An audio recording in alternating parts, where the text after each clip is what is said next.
अस्सलाम वालेकुम and welcome to script analysis series, जहां पे हम इंडिविजुअल स्टॉक्स के बारे में बातचीत करते हैं। तो चलते हैं आज की वीडियो के बारे में, जो स्वी नॉर्दर्न गैस पाइपलाइंस लिमिटेड के बारे में है। Sri Northern Gas Pipelines Limited is one of Pakistan's largest integrated gas companies. Was founded in 1963. Headquarter इसका लाहौर में है, क्योंकि ये सेंट्रल पाकिस्तान और नॉर्दर्न पाकिस्तान के बारे में डील करती है, तो इसका हेडक्वार्टर लाहौर में है, पाया जाता है। बेसिकली जो प्रिंसिपल एक्टिविटी है इस कंपनी की, वो purchase, transmission, distribution and supply of natural gas है। अगर हम बेसिक डेटा की तरफ देखते हैं तो 29 नवंबर को इसने क्लोजिंग दिखाई 87.58 के साथ। अगर हम इसके नंबर ऑफ शेयर्स और फ्री फ्लोट शेयर पे बात करते हैं तो रीजनेबल साइज का फ्री फ्लोट शेयर है। जो इस साइज की कंपनी है, जो इस हुजम की कंपनी है, उसके लिए एक बहुत रीजनेबल फ्री फ्लोट है।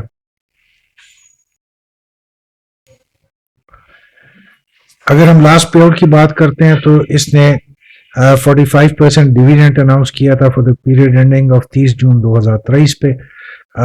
ऑल्दो के जो इसने ये डिविडेंड है 1 साल के डिले के बाद अनाउंस किया था, जुलाई 26 2024 को इसकी अनाउंसमेंट आई थी। सो ये भी अपने जो अकाउंट्स है, फाइनेंशियल है, उसमें 1 साल कम अज कम इसका डिले रहता है। स्ट्रेंथ्स में very strong market share, there is no doubt about it. A very important company Pakistan के एनर्जी सेक्टर से रिलेटेड। अगर हम वनरेबिलिटीज की बात करते हैं, जब भी इसके स्टॉक्स में कोई मूव चलती है, रैली आती है, तो हम बहुत वॉलेटिलिटी और अनप्रेडिक्टेबल मूवमेंट देखते हैं।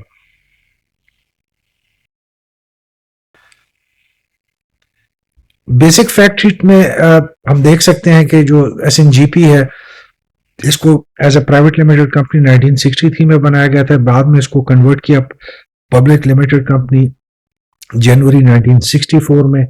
बेसिकली इसने टेक ओवर किया था जो गैस डिस्ट्रीब्यूशन सिस्टम है पाकिस्तान का, 2 कंपनियों से, जिसमें Pakistan industrial development corporation PIDC और अटक ऑयल कंपनी जो पहले इससे ऑपरेट करती थी, उनसे इसने टेक ओवर किया था। अगर हम इसकी कवरेज की बात करते हैं तो it is right now distributing gas to 7.22 million consumers in north central Pakistan, including Punjab, Khyber Pakhtunkhwa and Azad Jammu and Kashmir. अगर हम इसकी टोटल एरिया जो काम है या ऑपरेशन है उसकी बात करते हैं तो इसके पास इस वक्त 9,320 किलोमीटर्स जो है वो ट्रांसमिशन पाइपलाइंस का एरिया बनता है इसका। और अगर हम इसकी डिस्ट्रीब्यूशन पाइपलाइंस की बात करते हैं तो 142,000 तकरीबन 143,000 किलोमीटर की डिस्ट्रीब्यूशन पाइपलाइंस का नेटवर्क इसके पास है। अगर हम इसकी सर्टिफिकेशन की बात करते हैं तो इसके पास तमाम इंपॉर्टेंट सर्टिफिकेशंस मौजूद हैं, जिसमें ISO 14001, ISO 45001 तमाम स्टैंडर्डाइजेशन के हिसाब से it is very respectable portfolio के साथ इस वक्त ऑपरेट कर रही है। अगर हम इसकी ग्रोथ की बात करते हैं तो ओवर द इयर्स स्वी नॉर्दर्न गैस ने इसके ऑपरेशंस बहुत फैले, इंफ्रास्ट्रक्चर में भी इन्होंने इन्वेस्टमेंट की है, बट उस हवाले से या उस कैपेसिटी में नहीं की जो इस साइज की कंपनी को ज़रूरत होती है। And that is basically because of the financial issues that the company is facing right now, जिस पे आगे चल के हम बात करते हैं।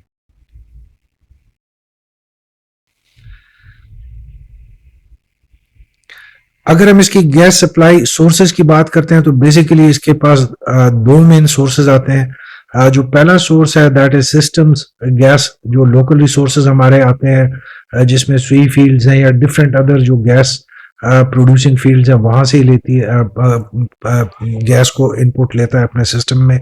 और दूसरा जो है वो रीगैसिफाइड लिक्विफाइड नेचुरल गैस जो RNG है, जो कि बाहर से हम इंपोर्ट करते हैं, तो उसको ये लेकर अपने डिस्ट्रीब्यूशन नेटवर्क में शामिल करता है। अगर हम इसके एक बहुत मेजर प्रॉब्लम एरिया पे बात करते हैं तो जो अनअकाउंटेड फॉर गैस, जिसको UFG कहते हैं टेक्निकल टर्मिनोलॉजी में, उसमें इसको बहुत चैलेंजेस आ रहे हैं, जिसकी आसान लफ्जों में अगर हम इसको इंटरप्रेट करते हैं तो जो गैस चोरी का जो एक सिस्टम होता है, उसमें हम देखते हैं स्वी नॉर्दर्न गैस को बहुत ज़्यादा इफेक्ट आता है नेगेटिव, जिसमें एनुअली बास फिगर्स इसको प्लेस करते हैं परसेंटेज ऑफ 6.9%, जो कि फाइनेंशियल ईयर 20 में इनकी जो अनअकाउंटेड फॉर गैस थी। सो वेरी ह्यूज एरिया जो कि इनके पिलफरेज साइड पे आ रही है, जो कि इसकी डेफिनेटली ओवरऑल जो आउटपुट है उसको मुतासर करती है।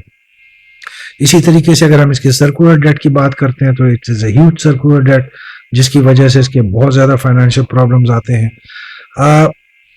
जो डिले इनकी फाइनेंशियल स्टेटमेंट्स है, जैसे हमने स्वीट सदर्न गैस की जब हम आपके सामने स्क्रिप्ट एनालिसिस कर रहे थे उसमें भी हमने जिक्र किया था कि ये दोनों कंपनीज जो है अपने जो फाइनेंशियल इनके स्टेटमेंट्स हैं बहुत लेट लाते हैं, जिसकी वजह से हमारे पास वो लेटेस्ट डेटा अवेलेबल नहीं।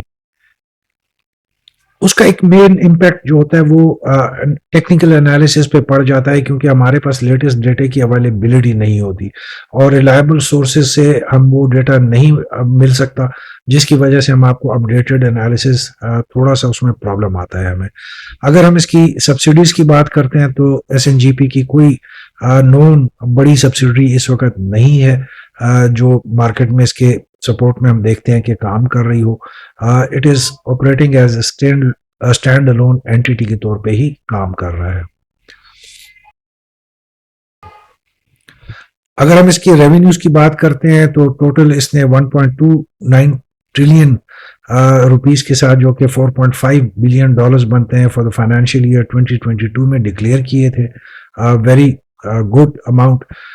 अगर हम इसकी ऑपरेटिंग इनकम की बात करते हैं तो 2022 के लिए इन्होंने जो अपने ऑपरेटिंग इनकम जो थी वो डिक्लेयर की थी 15.50 बिलियन के साथ। इसी तरीके से अगर हम नेट इनकम की बात करते हैं तो वो 10.36 बिलियन थी for the same year 2022। Total assets, number of employees इसके तकरीबन 8,500 के करीब हैं ऑफ द डेटा अवेलेबल 2022 का। इसके साथ अगर हम इसकी फाइनेंशियल स्टेबिलिटी की बात करते हैं तो कंपनी बहुत बड़ी कंपनी है, बहुत स्ट्रांग कंपनी है, बहुत मेन एक स्ट्रेटेजिक लेवल के एरिया में इस वक्त काम कर रही है। सो डेफिनेटली फाइनेंशियल स्टेबिलिटी इसकी है, बट इसके कुछ प्रॉब्लम एरियाज भी हैं।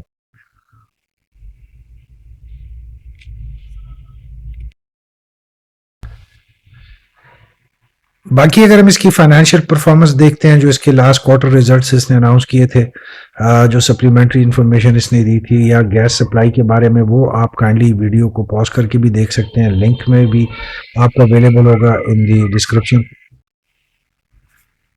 बट जो चीज़ यहाँ पे एक इम्पॉर्टेंट है वो इसकी जीआईडीसी रिकवरी है। GIDC gas infrastructure development cess जो होता है उसको कहा जाता है, जो कि इसके unaudited accounts for the third quarter ending September 30, 2023 है। उसमें बहुत से इश्यूज हैं जो कि एक बहुत बड़े क्वेश्चन मार्क्स को रेज करते हैं। इस वक्त जो कंपनी की प्रॉफिटेबिलिटी है या जो इसका जो फ्यूचर लाइन ऑफ ऑपरेशंस है उसके बारे में बहुत से सवाल उठाती है। ये आप काइंडली वीडियो कि डिस्क्रिप्शन में जो लिंक्स है उसमें इसकी डिटेल्स होंगी, अगर आप तफसील जानना चाहते हैं तो आपको वहां से बहुत आसानी से मिल जाएगी। अगर हम इसके फाइनेंशियल आउटलुक को देखते हैं तो टोटल एसेट्स इसके अराउंड 1.26 ट्रिलियन है। टोटल लाइबिलिटीज इसकी अगर आप देखते हैं तो दैट इज 1.15 ट्रिलियन। सो अगर हम इसके एसेट्स और लाइबिलिटीज को कैलकुलेट करते हैं तो आपको ज्यादा फर्क नजर नहीं आएगा। जो एक पॉइंट ऑफ कंसर्न है कि जो एक इतनी अच्छी इंपॉर्टेंट कंपनी है जिसके बहुत अच्छे रेवेन्यूज जनरेट होने चाहिए, उसकी लायबिलिटीज हम हर साल के साथ बढ़ते हुए देख रहे हैं। अगर हम इक्विटी की बात करते हैं तो जो शेयर होल्डर्स इक्विटी इसकी आती है वो इस वक्त अराउंड 11.36 बिलियन रुपीस है, जो अप्रॉक्सीमेटली 40 मिलियन डॉलर्स के करीब है। अगेन बहुत कम लेवल की जो अमाउंट फिगर्स हैं एज कंपेयर टू जो कंपनी का साइज है और जो इसकी इंपॉर्टेंस है। एक नजर डालते हैं टेक्निकल चार्ट्स और टेक्निकल एवेल्युएशंस पे, जो कि 1 दिसंबर से लेकर 29 नवंबर तक के क्लोजिंग प्राइसेस की डेटा की बेस पे हैं।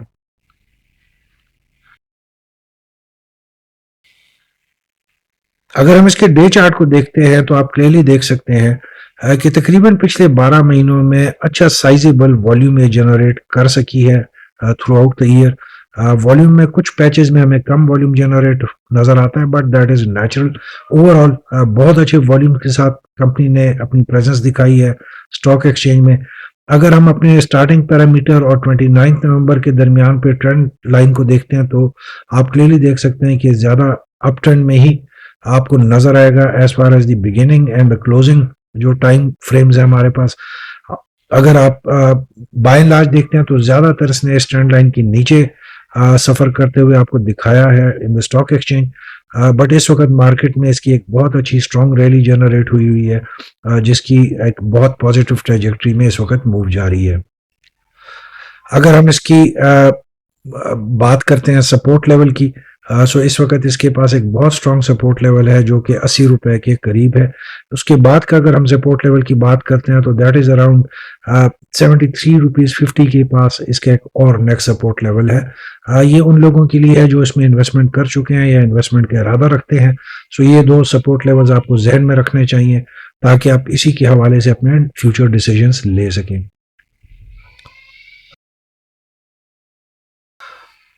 वीकली चार्ट्स में भी आपको क्लियरली नजर आ सकता है कि अप ट्रेंड इसका बहुत विजिबल है।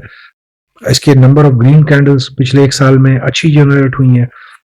हाउएवर कि हमने बाज़ जगहों पे इसमें प्रेशर सेलिंग भी देखी, बट ओवरऑल एक पॉजिटिव मोमेंटम के साथ हमने पिछले 12 महीनों में स्वी नॉर्दर्न गैस के शेयर्स को मार्केट में देखा है। मंथली चार्ट पे आप क्लियरली देख सकते हैं कि मंथली चार्ट में जो आखिरी 2 महीने अक्टूबर और नवंबर उसमें बहुत सॉलिड ग्रीन कैंडल्स जनरेट हुई और एक बहुत सॉलिड इस वक्त इसका अप ट्रेंड कंटिन्यू करता हुआ नजर आ रहा है आपको।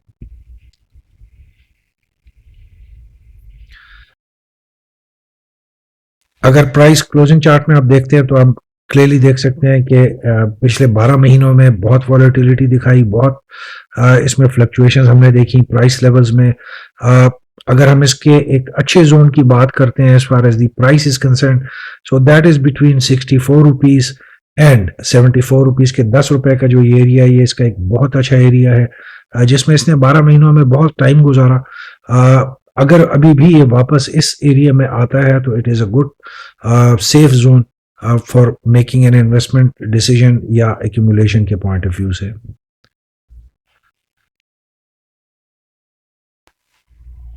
अगर हम इसको देखते हैं लास्ट 45 डेज के बेस पे तो आप क्लियरली देख सकते हैं कि थोड़े से पैचेस में हमें कुछ जगहों पे इसको कंसोलिडेशन के अमल से गुजरते हुए थोड़ा सा इसने दिखाया है 5-6 सेशंस जो कि हमने अक्टूबर में देखा। उसके बाद हमने थोड़ा सा इसमें जो है एक मूवमेंट जनरेट होती देखी ऑफ कंसोलिडेशन एंड करेक्शन नवंबर के पहले हफ्ते के दौरान, और उसके बाद इसमें एक हमने अच्छी खासी तेजी देखी जहां पे इसने अच्छा लेवल अराउंड 92-93 रुपीज के टच किया। एक करेक्शन हमने देखी, बट ये करेक्शन इस स्टॉक की स्पेसिफिक नहीं है, ये मार्केट के साथ की जो करेक्शन हम देख रहे थे पिछले दिनों में कि जहां पे मार्केट ने पॉइंट्स लूज किए और थोड़ा सा जो confidence level of market participants वो हमने शटर होते हुए देखा, उसकी वजह से हमने इसकी प्राइस में भी गिरावट देखी।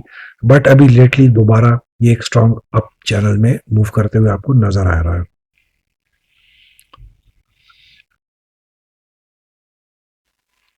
सेम चीज आपको ज्यादा क्लैरिटी के साथ पैराबोलिक चार्ट में नजर आएगी, जहां पे हम क्लियरली देख सकते हैं कि 13 नवंबर या आप अगर इन द सेफ साइड अगर आप समझते हैं तो 11 नवंबर के बाद इसमें एक अच्छी स्ट्रॉन्ग रैली का आगाज हुआ है जो कि इस वक्त तक अभी तक आप देख रहे हैं कि चल रही है।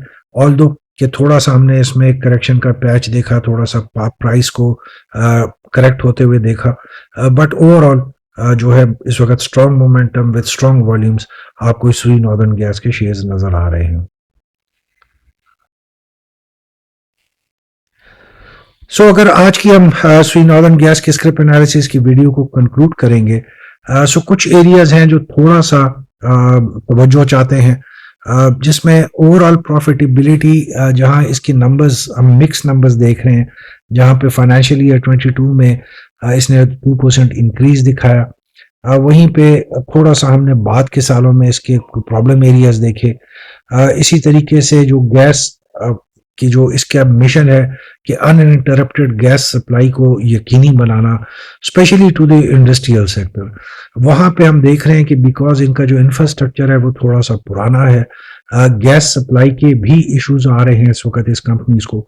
सो वो एक बहुत बड़ा इसका एक लूप होल है इस वक्त, कि वहाँ हम देख रहे हैं कि थ्रू आउट द कंट्री जो जो इसका एरिया ऑफ ऑपरेशन है वहाँ पे हमें अनइंटरप्टेड गैस सप्लाई नहीं हो रही नज़र आ रही, जहाँ पे बहुत जगहों पे गैस इंटरप्शंस हम देखते हैं, गैस के प्रेशर्स में हम कमी देखते हैं। So that is one of the areas जो कि इस वक्त एक कंसर्न है स्वीन नॉर्दर्न गैस के बारे में, स्पेशली जो इंडस्ट्रियल सेक्टर है, इनकी प्राइसेस के हवाले से और इनकी जो प्रेशर के हवाले से वहाँ पे बहुत ज़्यादा कंप्लेंट्स हैं, बहुत ज़्यादा कंसर्न्स पाए जाते हैं, जिसकी वजह से बहुत सी कंपनीज को हम alternative sources of provision of gas को देख रहे हैं कन्वर्ट होते हुए। सो फ्यूचर में definitely this is one of the area that Sui Northern has to focus on if they want to maintain their जो एक लेवल की मोनोपोली है इनकी जो मार्केट में, उसको अगर बरकरार रखना चाहते हैं। इसी तरीके से जब हम बात करते हैं अनइंटरप्शन की और गैस प्रेशर की, तो हम देख रहे हैं कि इस वक्त बिकॉज ऑफ कि हमें जो गैस के ज़खायर हैं उसमें भी कमी वाक़या होती जा रही है, गैस की जो वॉल्यूम्स है उसमें भी हम कमी देख रहे हैं पाकिस्तान के हवाले से। सो स्वीन नॉर्दर्न ने भी अपना फोकस थोड़ा सा शिफ्ट किया है टू RLNG प्रोजेक्ट्स, जिसमें ये री गैसिफाइड लिक्विड नेचुरल गैस की तरफ भी जा रहे हैं, जो कि ज़्यादातर इंपोर्ट होती है। सो डेफिनेटली जब हम इंपोर्टेड चीज़ पे बात करते हैं तो वहाँ पे डेफिनेटली कंपनी की जो प्रॉफिटेबिलिटी है उस पर इम्पैक्ट जनरेट होता है। इसी तरीके से जैसे हमने पहले भी जिक्र किया कि जो स्वीन नॉर्दर्न है it is a company of strategic importance, क्योंकि पाकिस्तान के एनर्जी सेक्टर में इस वक्त सबसे ज़्यादा जो इम्पोर्टेंट रोल है वो स्वीन नॉर्दर्न गैस का आता है, फ्यूचर ग्रोथ के हवाले से, इंडस्ट्रियल ग्रोथ के हवाले से, और जो लार्ज स्केल मैन्युफैक्चरिंग है उसमें इसका बहुत एक कलीदी किरदार है। सो डेफिनेटली जो इस नौइयत की कंपनी होती है उसको अपनी फ्यूचर ग्रोथ आउटलुक उसके बारे में बहुत क्लैरिटी दिखानी होती है, जो कि अनफॉर्चुनेटली हम दोनों कंपनी जो हैं स्वी सदर्न और स्वी नॉर्दर्न उसमें भी थोड़ा सा हम सुस्ती देखते हैं, क्योंकि इनके जो रिजल्ट्स हैं, जो फाइनेंशियल रिजल्ट्स हैं या जो इनकी एकम्प्लिशमेंट्स की जो फिगर्स आते हैं वो बहुत लेट आते हैं मार्केट में। ये क्यों हो रहा है, क्या वजह है? इस नौइयत की कंपनीज को तो डोमिनेट करना चाहिए था फॉर प्रोविजन ऑफ इंफॉर्मेशन, जो अनफॉर्चुनेटली हम इन दोनों कंपनीज में नहीं देखते, विच इज़ रादर सैड इन अ वे, क्योंकि इन कंपनीज की जो इम्पोर्टेंस है वो अनडिनाएबल है। सो अगर हम फ्यूचर एक्सपेंशन के हवाले से बात करते हैं और ट्रांसमिशन और डिस्ट्रीब्यूशन नेटवर्क के हवाले से बात करते हैं, जहाँ पे स्वी नॉर्दर्न ने बहुत प्लान्स हमें माजी में भी अनाउंस करते हुए दिखाए, बट उनमें हमें कोई positive practical manifestation on the ground नज़र नहीं आती। आपने बहुत जगहों पे खबरें सुनी होंगी कि जो इनकी गैस पाइपलाइंस हैं उसमें अक्सर में पानी आता है, बहुत जगहों पे जो है लीकेज कॉमन फिनोमेना है इनकी जो ट्रांसमिशन लाइंस हैं, जो कि एक बात की तरफ इंडिकेट करती हैं कि they are having serious problem for uplifting and upgrading their infrastructure as far as the gas supply है या जो basic infrastructure है that is concerned. So no doubt it is a very good company, very important company जिसका future बहुत अच्छा हो सकता है अगर थोड़े से पॉलिसी हम उसी तरीके पे लें।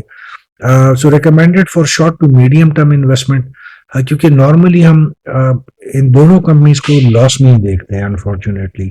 सो लॉन्ग टर्म के लिए हम इस वक्त सजेस्ट नहीं कर सकते। ये बहुत अरसे से सेम जो अपना ट्रेंड्स हैं, लाइंस हैं या जो इनकी प्राइस रेंजेस हैं उसी में ट्रेवल करते हैं। इनमें हमने बहुत ज़्यादा नुमाया इजाफा नहीं देखा अनफॉर्चुनेटली, हालांकि दोनों कंपनीज में बहुत कैपेसिटी है, स्वी सदर्न एंड स्वी नॉर्दर्न, कि ये पाकिस्तान की बहुत ऊपर की लेवल की कंपनीज बन सकती हैं। बट अनफॉर्चुनेटली जहाँ पे हम देख रहे हैं कि स्टेट ओन एंटरप्राइजेज में जो प्रॉब्लम्स हैं वहीं पे हमको इनमें भी ये प्रॉब्लम्स नज़र आते हैं। सो अगर आपको 25 to 30% below it's existing level availability हो सकती है तो डेफिनेटली आप शॉर्ट से मीडियम टर्म पे इसमें अपने डिसीजंस या एक्यूमुलेशन के पॉइंट ऑफ व्यू से सोच सकते हैं।